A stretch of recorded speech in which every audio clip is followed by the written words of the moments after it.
எனக்கு மெஹந்தி போடுறது ரொம்ப பிடிக்கும் ஃப்ரெண்ட்ஸ். அதனால அம்மா மெஹந்தி போட்டு விட சொன்னாங்க. அதனால் நானும் அம்மாவுக்கு மெஹந்தி போட்டு விட்டேன். அப்புறம் அம்மா எல்லாம் சாப்பாடு செய்கிறதுக்கு அம்மா காலிஃப்ளவர் செஞ்சுட்டு இருந்தாங்க. அப்படியே நானும் பிஸியாக அம்மா கையில் போட்டு விட்டுட்டு இருந்தேன் மெஹந்தி. தட்டைப்பயிர் குழம்பு, அம்மா ரசம் அதெல்லாம் செஞ்சு கொடுத்தாங்க. ஃபோனும் வச்சு விட்டு அம்மாவுக்கு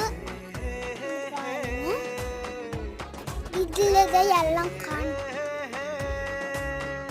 பிடிச்ச டிசைன் எல்லாம் ஜிகுனா மாதிரியே போட்டு விட்டுருந்தேன். அப்புறம் 1 2 3யும் தெரியாது போட்டு விட்டேன் ஃப்ரெண்ட்ஸ். உங்களுக்கு பிடிச்சிருந்ததுன்னா லைக் பண்ணுங்கள், ஷேர் பண்ணுங்கள்.